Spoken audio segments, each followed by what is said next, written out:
Hello বন্ধুরা, কেমন আছো সবাই? আমি তোমাদের সুমি ভাবি বলছি। আজ তোমাদের জন্য আরেকটি নতুন গল্প নিয়ে এসেছি।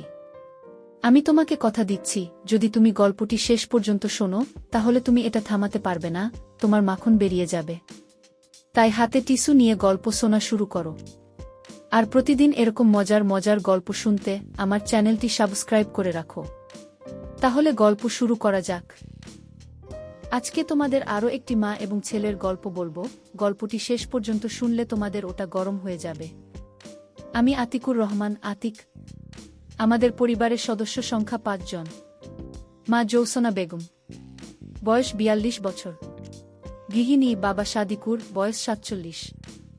দোকানদার ও কৃষক। আমরা ২ ভাই ১ বোন। আমি আতিক, বয়স ২২ বছর। সবার বড়, এইচএসসি পাশ করে নিজেদের ক্ষেত খামারে কাজ করি, মাঝে মাঝে দোকানেও বসি। তারপর বোন আয়েশা, বয়স ১৭ বছর। এবছর এসএসসি পরীক্ষা দিবে। সবার ছোট আমির, বয়সও মাত্র ৫ বছর। সবাই জানত আমি ও আয়েশার পর বাবা মা আর সন্তান নিবে না। আমরা ২ ভাই বোন মোটামুটি বড় হয়েছি। এমন সময় আমার আম্মাজানের পেট ফুলতে লাগলো। যখন ৬-৭ মাস, তখন তো মা লজ্জায় আমার সামনেই আসত না। মনে মনে তা দেখে আমি হাসতাম। যা হোক, সকালে ঘুম থেকে উঠে আয়েশাকে পড়তে বসায়, তারপর নাস্তা খেয়ে সাইকেলে করে তাকে স্কুলে দিয়ে আসি। স্কুল দূরে হওয়ায় নিয়ে যেতে হয়, আবার ২টের সময় নিয়ে আসি। আর আরেকটা কারণ আছে, তা হলো আয়েশার মতো সুন্দরী এ গ্রামে দ্বিতীয়টি নেই। আয়েশাকে দেখার জন্য রাস্তার ধারে বাজে ছেলেরা বসে থাকত। তা শুনে নিজেই ভাই হিসেবে দায়িত্ব কাঁধে তুলে নিলাম। আয়েশার সাথে প্রতিদিন আমাকে আসতে দেখে ছেলেপুলে নিরাশ হয়ে রাস্তার ধারে বসে থাকা বন্ধ করে দিল। কারণ এটুকু তারা বুঝেছিল যে আমার সাথে লাগতে এলে ২-৪ জনের হাড্ডি গুঁড়ো করে ছাড়ব। পুরো এলাকায় কুস্তিতে আমার সাথে কেউ পেরে উঠত না। আমাদের বাড়িতে ঘর ৬টা। উত্তরের বড় ঘরে বাবা মা ও তাদের সাথে আমির, পরেরটাতে আয়েশা, তার পরেরটাতে আমি। বাকিগুলো বন্ধ পড়ে থাকে, কেউ আসলে থাকে না হলে শস্য দানা ভরা থাকে। আয়েশা মাঝে মধ্যে আমার ঘরে এসে পড়াশোনা করে, কারণ দক্ষিণের জানালা দিয়ে সুন্দর হাওয়া আসে, আর এদিকটা নিরিবিলি। আমিও তাকে পড়া দেখিয়ে দিই। সবই ঠিক ছিল, জীবনটাও ছিল শান্তির। হঠাৎ সব কেমন জানি হয়ে গেল। কারণ ২টো বই। বাড়িতে কারেন্ট নেই, কিন্তু দোকানে আছে। বাসার নোকিয়া মোবাইলটা বাবা দোকানে নিয়ে এসেছে চার্জ দেওয়ার জন্যে। দুপুরে আমি দোকানে আসলে বলে, কি হয়েছে দেখতো আতিক, চার্জ হয় না কেন? আমি কতক্ষণ ট্রাই করেও কাজ হলো না। আব্বা তুমি দোকানে আরেকটু থাকো, স্টেশনের উপাশে মেকারের দোকান থেকে ঠিক করে নিয়ে আসছি। আচ্ছা বাবা, যা। সাইকেল মেরে স্টেশনের ভিতর দিয়ে যাচ্ছি, সামনে ট্রেন দাঁড়িয়ে আছে দেখে ওপারে যেতে পারছি না। মানুষের ঠেলাঠেলি দেখে স্টেশনের কোণার দিকে সরে গেলাম। লোহার পিলারের সাথে সাইকেল খাড়া করে দাঁড়িয়ে আছি। বাম পাশে দেখি এক মুরব্বি পলিথিন বিছিয়ে সামনে কতগুলো বই খবরের কাগজ ছড়িয়ে বসে আছে। কর্নেগির লেক বড় যদি হতে চাও, বইটা দেখে বসে পড়লাম। হাতে নিয়ে উল্টে পাল্টে দেখছি মুরব্বি এক মনে খবরের কাগজ পড়ছে। আরেক সারিতে কয়েকটা বই উল্টো করে রাখা আছে, হাত বাড়িয়ে একটা তুলে নিলাম। সোজা করতেই মলাটে এক সেট মেয়ের ছবি, নাম অভিসার, লেখক রসমা। রেখে দিতে গিয়ে কি মনে করে একটা পৃষ্ঠা ওল্টাতেই সূচিপত্র। আজব নামগুলো। সূচিপত্র পড়েই আমার হাত পা কাঁপতে লাগলো। তাড়াতাড়ি রেখে দিয়ে উঠে দাঁড়ালাম। মুরব্বি পেপার রেখে চাইল, লাগবে না কি? না চাচা। আরে নাও নাও, লজ্জা পাচ্ছ কেন? মাত্র ২০ টাকা। না কাকা, যায় বলে তাড়াতাড়ি সাইকেল নিয়ে ওখান থেকে সরে এলাম। ট্রেন যে কখন চলে গেছে সে খেয়ালও নেই। মেকার মোবাইল দেখে বলল, আজ হবে না, কাল এসে নিয়ে যেও। কয় টাকা লাগবে? ৮০ টাকা। আমার কাছে ৫০ টাকা আছে, তাই দিই না। ৫০ টাকায় হবে না, ৭০ টাকা দাও। ঠিক আছে, কাল দুপুরে টাকা নিয়ে আসব। এসো। মাথার ভিতর থেকে ওই বইগুলোর কথা বের হচ্ছে না। আবার স্টেশনে এসে মুরব্বির কাছে দাঁড়ালাম। দিব। কয় টাকা? একটা ২০, জোড়া ৩৫। জোড়া ৩০ দিবেন? ঠিক আছে নাও। টাকা দিলাম। মুরব্বি ২টো বই গোল করে পেপার দিয়ে মুড়িয়ে দিল। নিয়ে দ্রুত নিয়ে নিলাম। আব্বাকে বললাম, মোবাইল রেখে এসেছি, কাল ঠিক করে দিবে। বাবা খেতে চলে গেল। দোকানে চাখর লেগেই আছে দেখে মন চাইলেও বইগুলো বের করতে পারলাম না। দোকান থেকে স্কুলে গিয়ে আয়েশাকে নিয়ে বাসায় আসলাম। আমার ঘরে গিয়ে বই ২টো বিছানার নিচে লুকিয়ে রাখলাম। গোসল করে খেয়ে দিয়ে দরজা ঠেলে দিয়ে বই ২টো বের করলাম। দরজার ছিটকানি দিলাম না, দিন দুপুরে ছিটকানি দিলে খারাপ দেখায়। আমার ঘরে আয়েশা ও আমি ছাড়া কেউ আসে না। প্রথম গল্পটা পড়তেই নিজেকে হারিয়ে ফেললাম। একটা ছেলে তার বড় ভাবিকে নিয়ে কাহিনী। কেমন জানি অবাস্তব ধরনের গল্প। নিজে জীবনে কাউকে কখনো সেবা দেয়নি, কলেজে পড়ার সময় এক বান্ধবীর কমলা হাতে নিয়েছিলাম, এটাই যা অভিজ্ঞতা। তার মানে এই নয় যে সেবা দেওয়া কি জানি না, সবই জানি, সবই বুঝি। তবে এভাবে কখনো ভাবিনি, সব সময় ভেবেছি বিয়ে করলে বউ আসবে, সেই বুকে ইচ্ছে মতো দিব। কিন্তু এমন পাপ কাজ কিভাবে করে মানুষ? আরে যা আমি কি আবোল তাবোল ভাবছি, এগুলো তো শুধুই গল্প কাহিনী। এদিকে আমার নিচে গরম হয়ে গেছে। গল্প পড়ে আমার এমন অবস্থা হলো যে মনে হচ্ছে এখন সেবা দিতে না পারলে মরে যাব। সারা বিকেল পড়ে একটা বই শেষ করলাম। বই দুটো লুকিয়ে রেখে বের হলাম। উঠানে বসে মা আয়েশার চুলে তেল লাগিয়ে দিচ্ছে। ওড়না ছাড়া ডালিমের মতো লাগছে। ছি, আমি একটা অমানুষ, নিজে আপন ছোট বোনের দিকে কি নজরে তাকাচ্ছি। মা বলল, কি রে বাবা, শরীর খারাপ নাকি? না গো মা। খেতে গেলি না যে? এমনি শুয়েছিলাম, কাল যাব। আয়েশা বারবার আজ চোখে নিচের দিকে তাকাচ্ছে। ভাগ্যিস এখনো জিজ্ঞেস করে বসেনি, তাড়াতাড়ি পুকুরের দিকে চলে এলাম। মা খেয়াল করলে তো সবই বুঝবে, আয়েশা হয়তো বুঝেনি। সন্ধ্যার পরে আয়েশা আমার ঘরে আসলো পড়ার জন্য। ভাইয়া কয়েকটা আঙ্ক বুঝিয়ে দাও তো। ভালো লাগছে না, নিজেরটা নিজেই করে নে। দাও না ভাইজা। বললাম না এখন যা। আয়েশা রাগ দেখিয়ে গট গট করে নিজের ঘরে চলে গেল। নতুন বইয়ের আরও দুটো গল্প পড়লাম। মা খেতে ডাকল। খাওয়ার সময় আয়েশা মাকে বলল, মা ভাইয়ার কাছে পড়তে গেলে খালি তাড়িয়ে দেই। কেন রে বাবা, কয়েকদিন পর পরীক্ষা একটু দেখিয়ে দিলে তো পারিস। বোনটা ভালোভাবে পাশ না করলে বিয়ে দিবি কিভাবে? পাশ করা লাগবে না, এখনই বিয়ে দিয়ে দাও। নিজে আগে করে দেখাও না, আমাকে নিয়ে পড়লে কেন? তোর বিয়ে না দিয়ে আমি করছি না। বাবা কি শুরু করলি তোরা খাওয়ার সময়? বাবা ভিয়াকে বলো না একটু অঙ্কগুলো বুঝিয়ে দিতে। ঠিক আছে ঠিক আছে, খেয়ে দে, আয় দিচ্ছি। বাবা আমার কথা শুনে মুচকি হাসল। ঘরে এসে শুয়ে আছি, আয়েশা আসছে না দেখে আবার বইটা বের করে পড়া শুরু করলাম। কয়েক মিনিটের মধ্যে আয়েশা এসে পড়ল, তাড়াতাড়ি বিছানার তলে ঢুকিয়ে রাখলাম। কি রাখলে ভাইজা? কিছু না, পড়তে বস। কেউ চিঠি দিয়েছে নাচকি? বেশি পাকনা পাকনা কথা না, তাহলে কি রাখলে? বললাম তো কিছু না। চেয়ার টেনে বসলাম, কয়েকটা অঙ্ক কষে দিয়ে তাকেও কয়টা করতে বললাম। আয়েশা নিচু হয়ে লিখছে, ওড়না ঝুলছে, কিছুটা দেখা যাচ্ছে।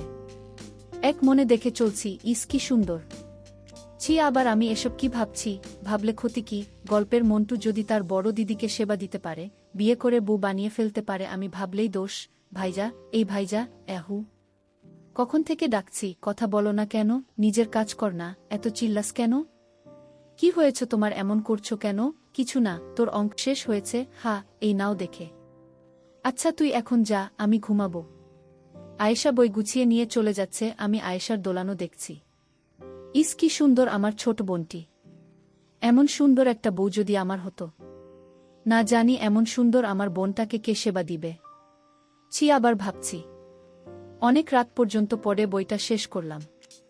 নিজেকে থামাতে না পেরে আয়েশাকে কল্পনা করে পানি ফেললাম।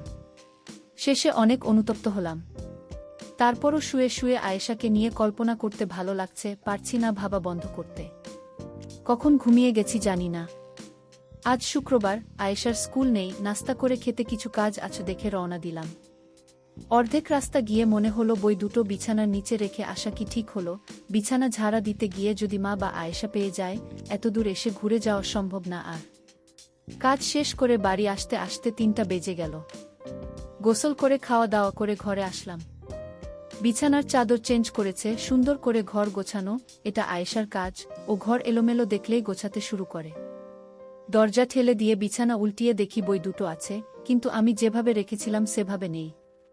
তার মানে আয়েশা দেখেছে। পড়েছে কি? পড়ে থাকলে আমাকে খারাপ ভাববে, বাবা মাকে কি বলে দিবে? ইস কি হবে এখন? ভাইজা। এই ভাইজা করতে করতে ঘরে এলো আয়েশা। হা বল। আমাকে একটু বাজারে নিয়ে চলো তো। কেন, দরকার আছে? কি দরকার সেটাই তো জানতে চাইছি। আমাকে বল কি লাগবে, এনে দিচ্ছি, তোর যাওয়ার দরকার নেই। না তোমাকে বলতে পারবো না, তুমি নিয়ে চলো। ঠিক আছে চল। সাইকেলের পিছনে বসে ঘাড়ে হাত দিয়ে বসে পড়ল। একটু দূরে আসতেই মনে হচ্ছে আয়েশা সামনে চেপে বসল। এমন তো কখনো হয় না, আয়েশা তো নির্দিষ্ট দূরত্ব বজায় রাখে, আজ এমন করছে কেন? নাকি গল্প পড়ে তারও কুটকুট করছে? বাজারের কাছে চলে এলাম, আয়েশাও সরে বসল। আয়েশা কসমেটিক্স এর দোকানে ঢুকলো, আমি বাইরে দাঁড়িয়ে আছি, তুই যা। তুমিও এসো, দোকানদারটা আমাকে ঠকায়। আচ্ছা চল। কয়টা সিটি গোল্ডের চুড়ি, কানের দুলা, টিপ, ফিতে কিনল। তারপরও এদিক ওদিক চাইছে দেখে, কি রে আর কিছু লাগবে? হ্যাঁ, তুমি বাইরে যাও। আমি থাকলে সমস্যা কি? সমস্যা কিছু না, শরম লাগে। হয়েছে আর শরম করা লাগবে না, তাড়াতাড়ি নে, সন্ধ্যা হয়ে এলো। আয়েশা দোকানদারকে ইশারা করল। কত? 32। দোকানদার আমাদের সামনে বেশ কয়েকটা বের করে দিল। এতক্ষণে বুঝলাম আয়েশা এজন্য লজ্জা পাচ্ছে। আরে পাগলি, লজ্জার কি আছে এতে? নেনে যেটা পছন্দ হয়। আয়েশা লজ্জার হাসি হেসে গোলাপি একটা নিল। একটাই নিবি? আয়েশা মাথা নিচু করে আস্তে করে বলল, হ্যাঁ। একটাতে কেমন করে হয়? গোসল করলে তো আরেকটা লাগবে। আরেকটা নিয়ে নে। আয়েশা মাথা তুলে না দেখে আমি একটা লাল কালারের পছন্দ করে প্যাকেট করে দিতে বললাম। আর কিছু? তুমি যাও না বাইরে। আমি মুখ আয়েশার কানের কাছে নিয়ে বললাম, দোকানদার তো আর জানে না যে আমি তোর ভাই, তাহলে এত লজ্জা পাচ্ছিস কেন? আর ব্যাটা যেভাবে তোকে দেখছে, আমি বাইরে গেলে তো আরো হা করে দেখবে।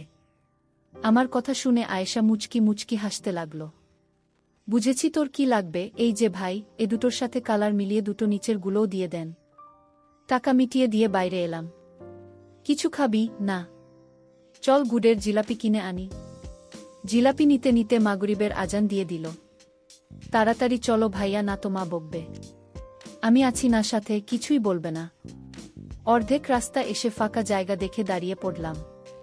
কি হলো? চল দুজনে একটু হাঁটতে হাঁটতে কথা বলি। মা বকা দিলে তুমি বুঝবে। সে বুঝবনি।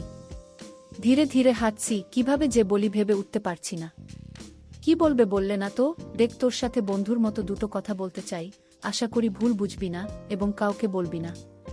কি কথা? আগে কথা দে, রাগ করবি না বা কাউকে বলবি না। আচ্ছা ঠিক আছে, বলো। তুই কি আমার বিছানার নিচের বই দুটো দেখে ফেলেছিস? আয়েশা চুপ করে হাঁটছে। বল না, দেখেছিস? হ্যাঁ। পড়েছিস? না। মিথ্যে বলছিস কেন? ছি ভাইজা, তুমি এসব কি পড়ো? এসব কোথা থেকে পেলে? এমন খারাপ জঘন্য বই যে আছে তা আমার বিশ্বাস করতে কষ্ট হয়।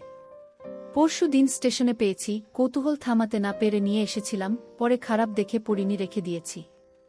আমি নিজে দেখেছি তুমি পড়ছ। আচ্ছা বাদ দাও, পড়নি যেহেতু তাহলে রাখোর কি দরকার? পুড়িয়ে ফেললেই তো পারো। হ্যাঁ তাই করব। তুই প্লিজ কাউকে বলিস না। এটা কি কাউকে বলার মতো কথা? ধন্যবাদ। খালি ধন্যবাদ দিয়ে কাম হবে না, 2 দিন ওসব আজেবাজে পড়ার জন্য আমাকে পড়া দেখিয়ে দাওনি, সেটা পুষিয়ে দিতে হবে। ঠিক আছে, এমনভাবে এখন থেকে বুঝিয়ে দিব যে সবার থেকে বেশি নাম্বার পাবি। তাই মনে থাকে যেন। হ্যাঁ মনে থাকবে। একটা জিলাপি খা। বাড়ি গিয়ে খাবনি। এখন খা না একটা। আচ্ছা দাঁড়া, আমরা দুজনে আজকে বন্ধু হলাম, সেই উপলক্ষে মিষ্টি মুখ কর। হি ভাই বোনে বন্ধু হয় নাকি? হয়তো গল্পতে পড়িসনি। কোনো গল্পতে? আয়েশার কথার টোনে বোঝা গেল গল্পের কথা ইশারা করছে। তুই যেটা বুঝেছিস। ইসছি, তুমি কি আমাকে সে গল্পের নায়িকা ভেবেছ নাকি? কেন? ভাবলে কি মহাভারত অশুদ্ধ হয়ে যাবে? ছি ভাইজা, তুমি অনেক খারাপ হয়ে গেছ। আয়েশার এমন কথায় মনটা দমে গেল, চুপ হয়ে গেলাম। চুপচাপ হাঁটছি দেখে। কি হলো? কিছু না। কথা বলছো না যে? চুপ করে রইলাম। রাগ করেছ ভাইজা আমার কথায়? না। তাহলে মুখটা গোমড়া করে রেখেছ কেন? চুপ। আচ্ছা ঠিক আছে, বন্ধুত্বের দাবিতে দাও তুমি খাইয়ে। আমি একটা জিলাপি বের করে আয়েশার মুখে তুলে দিলাম। অর্ধেক কামড়ে নিয়ে হাত থেকে বাকি অর্ধেক নিয়ে আমার মুখে তুলে দিল। আমিও হা করে নিয়ে নিলাম। চাঁদের আলো আয়েশার মুখের দিকে তাকাতে দেখি অবাক হয়ে চেয়ে রয়েছে। ওহ খোদা, আয়েশার মুখ এত গরম কেন? চল যাই, চলো। বাসায় এসে আমি আমার ঘরে, আয়েশা ওর ঘরে পড়তে বসল। আমি চুপচাপ শুয়ে রইলাম। কি করলাম এসব আমি তো সত্যি সত্যি আমার ছোট বোনকে কল্পনা করতে শুরু করেছি। নিজেকে মনে হচ্ছে প্রেমে পড়েছি। আমার প্রেমিকা আর কেউ নয়, আমার আপন মার পেটের বোন। সবাই মিলে খেতে বসে আয়েশাকে বললাম, খেয়ে দে, আমার ঘরে আয়, আজকে জ্যামিতি নিয়ে বসব। ঠিক আছে ভাইরা, তুমি যাও, আমি পরে আসছি। কয়েকটা জ্যামিতি করিয়ে দিয়ে ওর দিকে চেয়ে আছি। কিছু বলবে ভাইজা? যদি খোলামেলা কিছু কথা বলি রাগ করবি? আমি তোমার বোন, এমন কিছু বলো না যে আমি ছোট হয়ে যাই। ওকে বাদ দে। কেন বলো, কি বলবে? যে উত্তর দিলি আর বলার ইচ্ছে নেই। আচ্ছা, ভুল হয়েছে আমার, এখন বলো। না, তুই হজম করতে পারবি না। আরে বলেই দেখো পারি কিনা। সত্যি তো? হা হা, সত্যি বলো। আমি মনে হয় প্রেমে পড়েছি। কার? যদি বলি তোর। কি যা তা বলছো? আমি তোমার বোন। তাতে কি হয়েছে? আমাদের প্রেম না হয় গোপন থাকবে। তোমার কি মাথা নষ্ট হয়েছে? আপন ভাই বোন কখনো প্রেম করে? আর সত্য এক সময় বের হয়েই পড়ে। তাহলে বইয়ের গল্পগুলো কি মিথ্যে? আমি কি জানি? প্লিজ ভাইয়া, এসব বন্ধ করো। জানতাম হজম হবে না তোর। হজম হবে না তো কি আমি এসব কথা বলে বেড়াবো? একবার ভেবে দেখ কত মজা হবে। ভাবার দরকার নেই, এসব ভাবাও পাপ। যত নষ্টের গোড়া ওই বই। ও দুটো দাও আমাকে, এক্ষুনি পুড়াবো। বই পুড়ালে কি আমার মন শান্ত হবে? আয়েশা আমার হাত ধরে নিয়ে বলল, প্লিজ ভাইজা প্লিজ, আমি তোমার আদরের একমাত্র বোন। কিভাবে পারছো এসব বলতে? হয়তো আমার ভুল হচ্ছে রে, কিন্তু মনকে থামাতে পারছি না। কি করব বলো? আমার কোনো বান্ধবীকে পছন্দ হয় বলো? আমি নিজে তোমাদের প্রেম করিয়ে দিব। আমার সব বান্ধবী তোমার জন্য পাগল। না, আমার শুধু তোকে ভালো লাগে। বুঝছো না কেন তা সম্ভব নয়? কেন, তুই কি কাউরির সাথে প্রেম করিস? না না, তাই বলে আপন ভাইয়ের সাথে প্রেম করব? একবার করে দেখো না। ছি, আমার আর তোমার সাথে কথা বলতে ভালো লাগছে না। এই বলে বই না নিয়ে হনহন করে আয়েশা ওর ঘরে চলে গেল। মনে মনে ভাবলাম, আমি কি এসব ঠিক করলাম? সুন্দর সম্পর্কে বিষ ঢুকিয়ে দিলাম, সব দোষ বইয়ের। বই দুটো নিয়ে বাড়ির বাইরে এলাম, এদিক ওদিক চেয়ে আগুন ধরিয়ে দিলাম। সম্পূর্ণ পুড়িয়ে ছাইগুলো ছিটিয়ে দিলাম। হাত মুখ ধুয়ে ঘরে ঢুকার সময় দেখি আয়েশার ঘরে হারিকেন জ্বলছে। ধীরে পায়ে হেঁটে ওর ঘরের সামনে এলাম, নিজেকে অপরাধী মনে হচ্ছে। দরজা ঠেলা দিতে খুলে গেল। আয়েশা বিছানায় উবুথ হয়ে শুয়ে আছে। পাশে গিয়ে বসলাম। মাথায় হাত বুলিয়ে দিয়ে বললাম, বই দুটো পুড়িয়ে ছাই করে দিয়েছি, আর কখনো এসব বলবো না। আমার ভুল হয়ে থাকলে ক্ষমা করে দিস। আয়েশা উঠে বসে আমাকে কাছে টেনে ধরল। ছি ছি ভাইজা, তুমি বড়, তুমি ক্ষমা চাইতে পারো না? আমি কিছু মনে করিনি।